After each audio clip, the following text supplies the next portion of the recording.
21ª Cátedra Europa, el encuentro académico y cultural del Caribe colombiano y el mundo académico europeo. Europa se vive en el Caribe.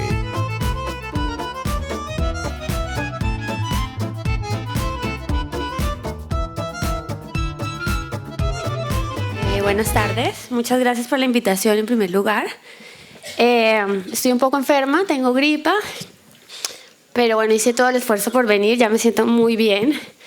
Voy a leer y voy a hablar para no aburrirlos. Había preparado una lectura, pero creo que esta hora es súper difícil. Entonces voy a intentar combinarlos, intentar hacer activa agradeciendo que hay mucho público. Bueno, mi intervención está dividida en 3 partes. Como sé que hay muchos estudiantes de Derecho y sé que están abogados en formación, como dijo Mónica, voy a hablar desde el concepto de discriminación en primer lugar, qué son prejuicios, cuáles son las consecuencias de la discriminación y después sí un dilema jurídico de qué hacemos con la discriminación desde un término legal. Cómo lidiar como abogadas con la discriminación. Bueno, ¿qué es la discriminación? La discriminación es todo acto hecho por acción o por omisión que busca un fin, y el fin es tratar al otro como diferente, tratar al otro incluso como inferior.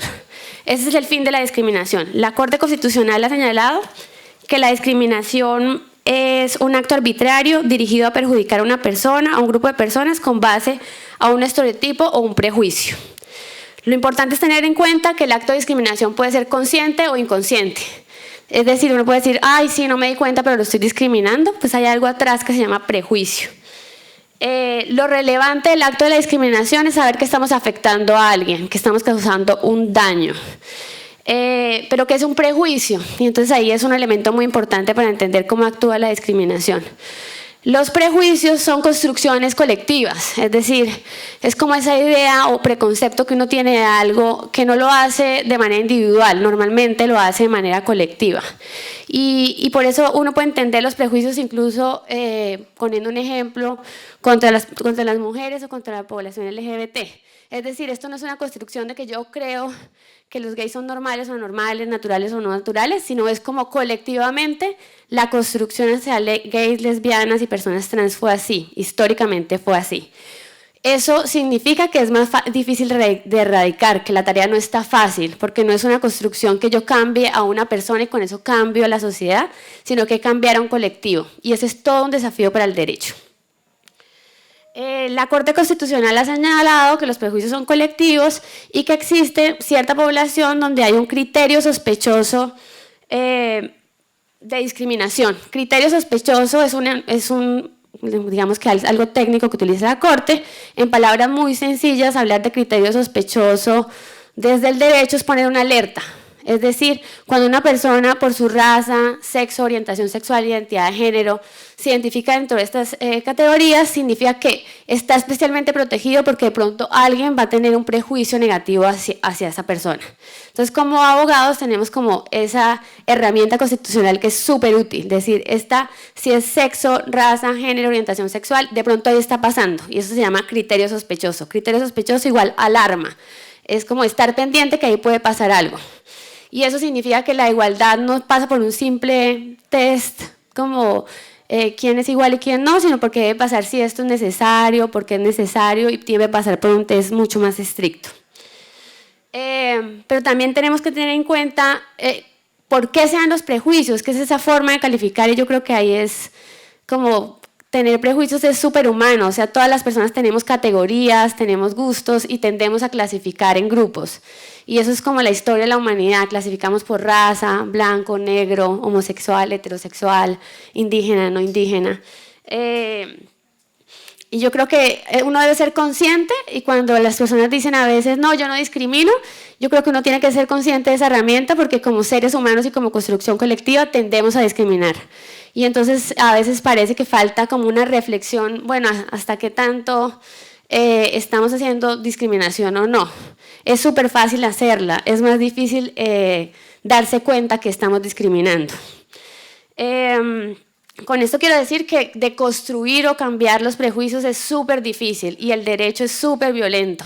El derecho es súper normalizador. Luego, desafiar al derecho y desafiar estas categorías no ha sido una cosa fácil.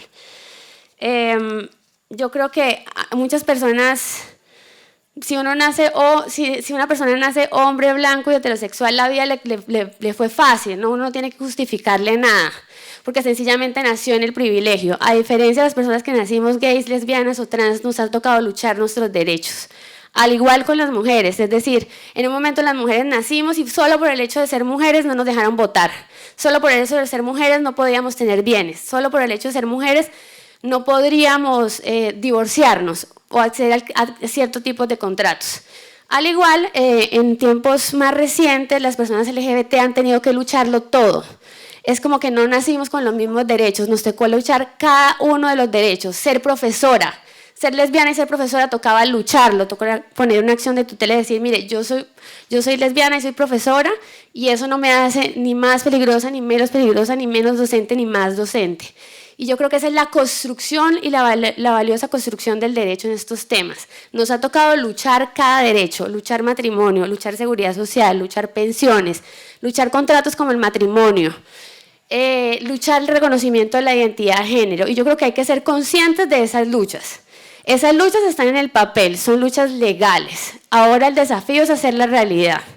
Porque uno lee la jurisprudencia de la Corte de 25 años y es fascinante. La jurisprudencia de la Corte yo la divido en al menos 3 momentos históricos.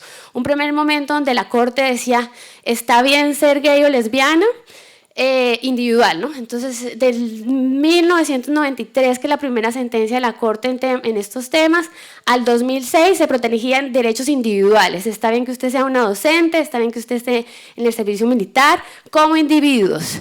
En la segunda ola de la Corte protegía parejas, 2007 a 2016.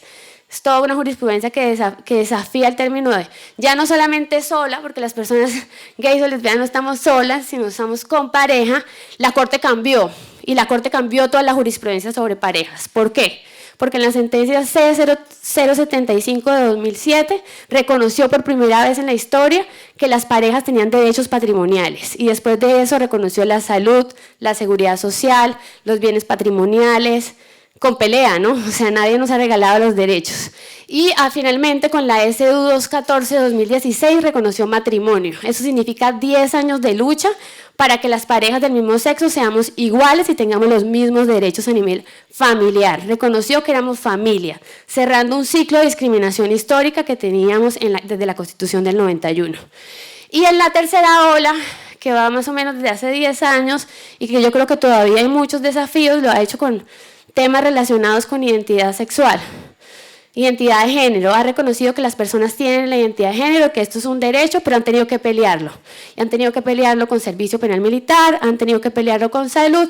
Yo creería que esta es una tercera ola que todavía está por desarrollar. Los derechos de las personas trans. Lo digo que todavía está por desarrollar porque la Corte tiene muchos errores técnicos. Si uno lee las sentencias, confunde transexual con travesti, es binaria, tiene mucho conflicto con los términos. Un párrafo dice una cosa y otro párrafo dice otra cosa diferente. Y yo creo que si tuviéramos más tiempo podríamos ver cada ola detenidamente, pero sí es muy importante que reconozcan como al menos estas 3 olas o estas categorías que yo manejo normalmente para dar clase. Bueno, y esto significa que en términos generales, a nivel constitucional, en Colombia existe una protección amplia de derechos. ¿Qué significa? Que las personas gays, lesbianas, trans tienen derechos en Colombia.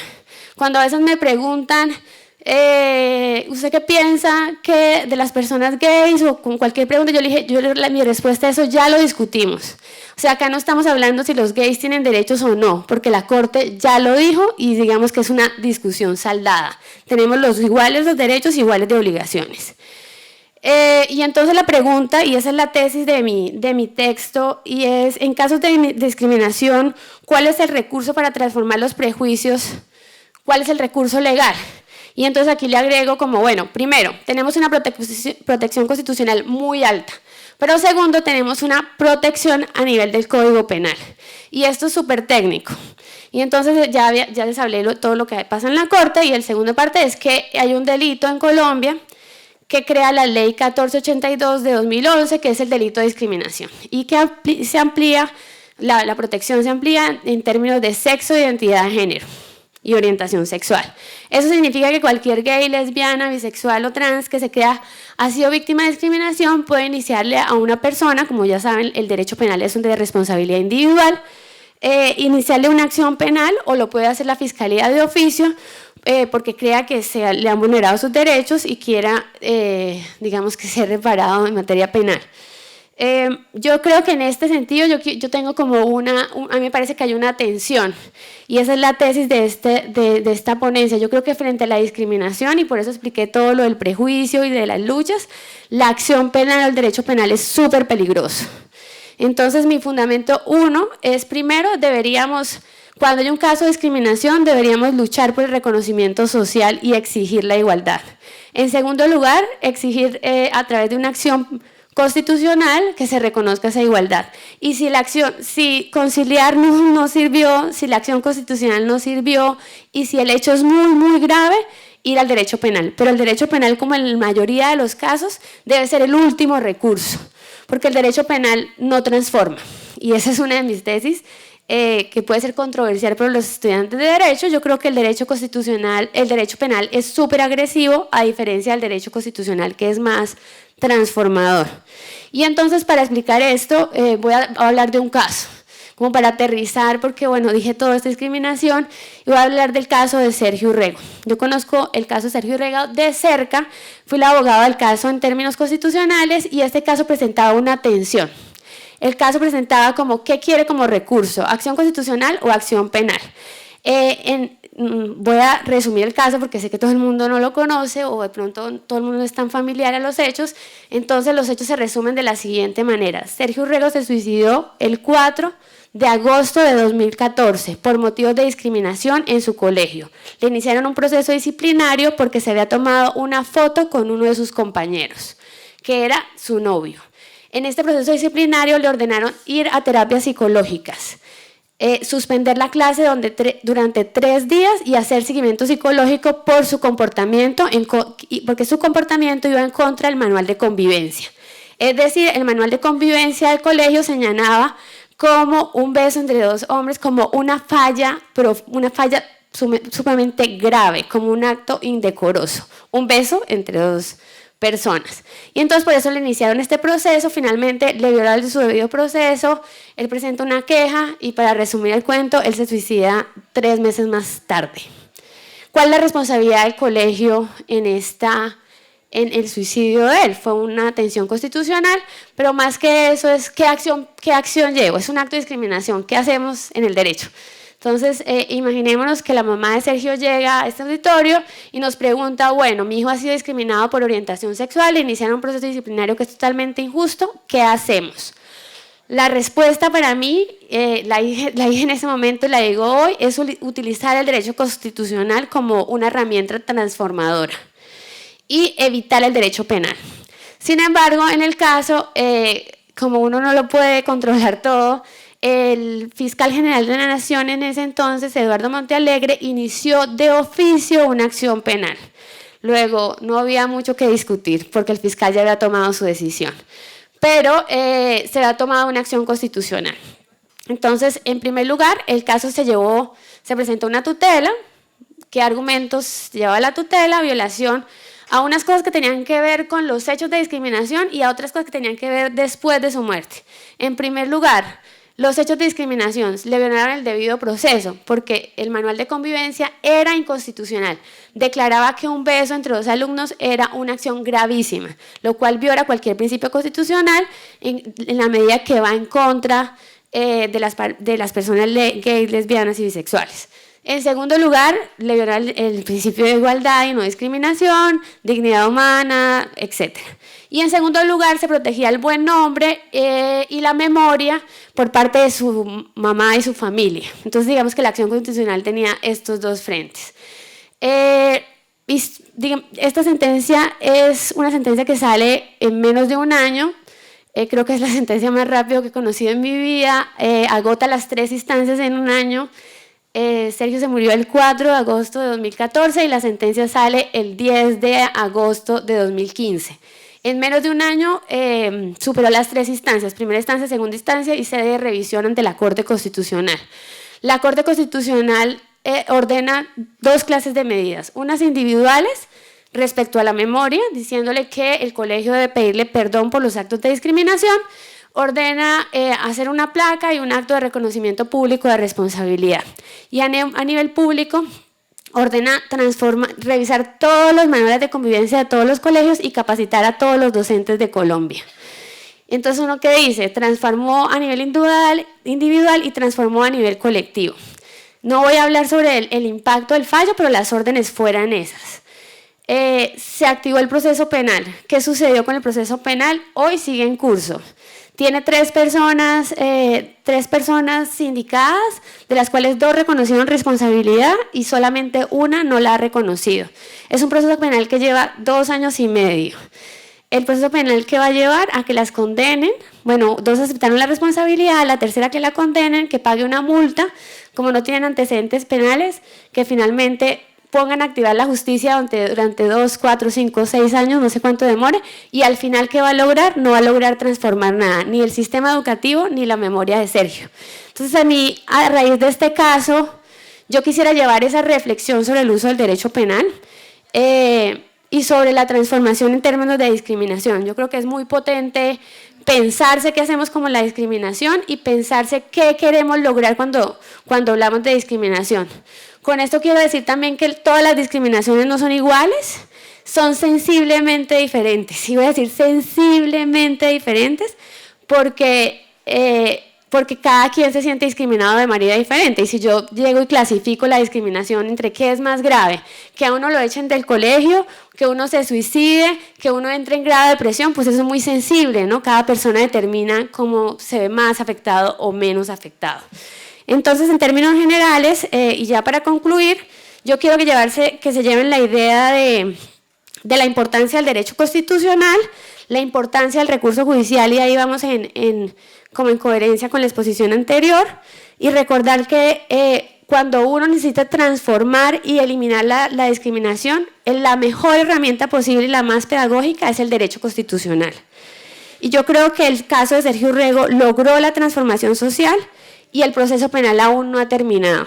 Entonces, digamos que el proceso penal, y yo creo que acá puedo tener muchas críticas y muchas preguntas, pero a mí el derecho penal me deja mucho sinsabor, demasiado trámite y demasiada burocracia para volver a repetir los hechos, y no sé qué tanto transforma. No creo que ni la cárcel transforme, no creo que ninguna de las personas involucradas en el caso vaya a ir a la cárcel si así lo fuera, y si estuvieran en la cárcel no creo que ellas lograran transformar lo que piensan sobre una persona gay, bisexual o trans. De pronto salen más resentidas. Y otra parte es que la cárcel saca del juego, es decir, saca a la persona y la manda a otro entorno. Eso es lo que hace el derecho penal, y yo creo que la discriminación la tenemos que eliminar acá entre todos. Tenemos que hacer algo como colectivo para eliminar la discriminación, y el derecho penal no es la herramienta adecuada. A diferencia, el derecho constitucional nos pone a pensar sobre los prejuicios, nos pone a evaluar qué tantas prácticas tenemos inconstitucionales a nivel educativo, qué tantas preconcepciones tenemos hacia las personas gays, bisexuales, lesbianas y trans, y yo creo que hay que cambiar primero en la vida cotidiana, y la herramienta constitucional puede ser muy útil, y hay que dejarle el derecho penal su última voz, y debe ser un poco utilizado. Con esto no quiero que piensen que promuevo ni la impunidad, ni que promuevo que la gente que causa mucho daño esté libre caminando por cualquier pasillo de la universidad, sino promuevo que se hagan cambios para que las personas no tengamos que sufrir tanto daño. Yo creo que la discriminación ocasiona un daño tan profundo que a veces el derecho ni siquiera es capaz de reflexionar sobre qué es eso y cómo repararlo. Entonces, que a veces siento que el derecho se queda corto para la gravedad de la discriminación, especialmente por orientación sexual y por identidad de género. Muchas gracias.